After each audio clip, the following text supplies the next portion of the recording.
একটি সরকার, অন্তর্বর্তীকালীন সরকার, আমি বিপ্লবী সরকার তো হয়নি, বিপ্লবী সরকার বলবো না, অন্তর্বর্তীকালীন সরকার, সেই সরকার থাকার পর একটি রাজনৈতিক দলীয় কার্যালয়ে সবাই এটার নিন্দা জানিয়েছে।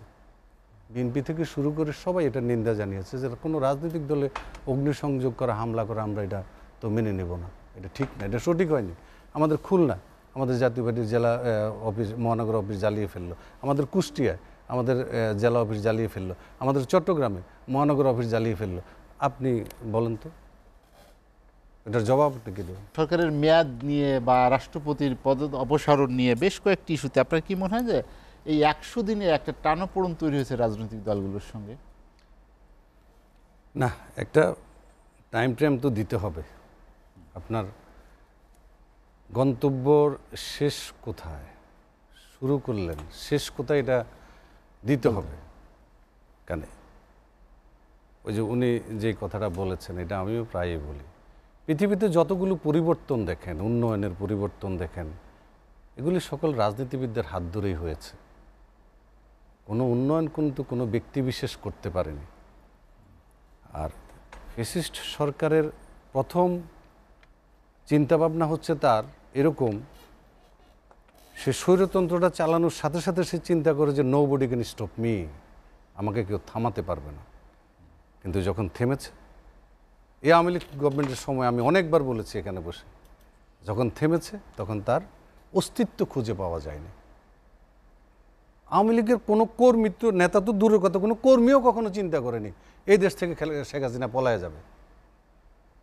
এবং তাদের পার্টি অফিসটা এখন গণল্যাট্রিন হয়ে গিয়েছে, এটা কখনো চিন্তা করেনি। যারা ক্ষমতায় থাকে তাদের চোখ ছোট হয়ে যায়, কান ছোট হয়ে যায়, দেখে কম, শোনে কম। আপনার 113 জন সাংবাদিকের বিরুদ্ধে অপরাধমূলক ধারায় মামলা চলছে এই 100 দিনে। এই 100 দিনে 167 জন সাংবাদিকের অ্যাক্রিডিটেশন কার্ড বাতিল হয়েছে।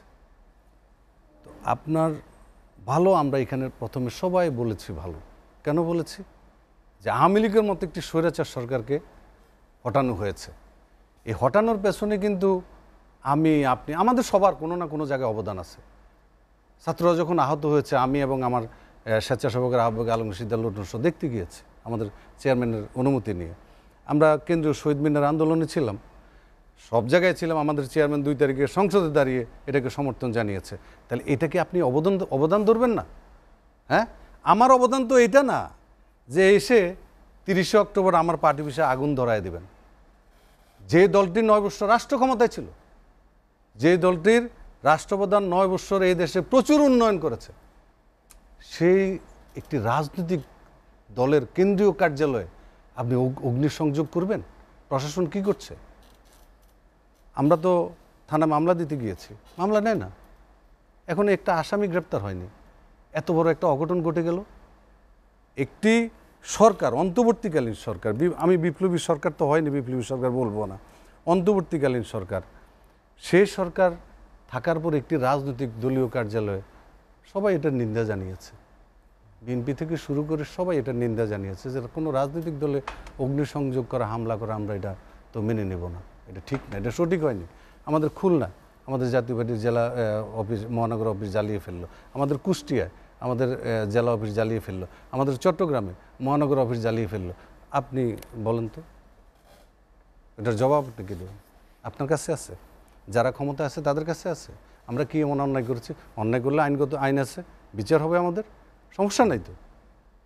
নির্বাচনে যাওয়া যদি আমাদের অপরাধ হয়ে থাকে তাহলে বিচার করেন না, কিন্তু আমাদের দলীয় কার্যালয়ে অগ্নিসংযোগ কেন করবেন? বিচার পাওয়ার অধিকার সবার আছে। এখন আপনি এক পক্ষ, আপনি মনে করছেন যে ছাত্ররাই সব কিছু করেছে, তাহলে জনতা কি করেছে? আবার এই ছাত্র জনতার, শ্রমিকের ব্যানারে এসে আমাদের ওখানে আগুন লাগাচ্ছে, ওরা কারা? আমি মনে করি ঢাকা বিশ্ববিদ্যালয় থেকে শুরু করে, কারণ ওনারাই স্লোগান দিত মেধা না কোটা না মেধা, মেধা মেধা, তার মানে ওনারা মেধাকে প্রাধান্য দিয়েছে। তো সেই মেধাবীরা কিন্তু এরকম আক্রোশমূলক কাজ করতে পারে না, কখনোই পারে না। যখন আপনি কোনো লোককে অসম্মান করবেন, অসম্মান করতে যদি আপনার ভালো লাগে, তাহলে তখন চিন্তা করবেন আপনার মনে কোনো সমস্যা আছে।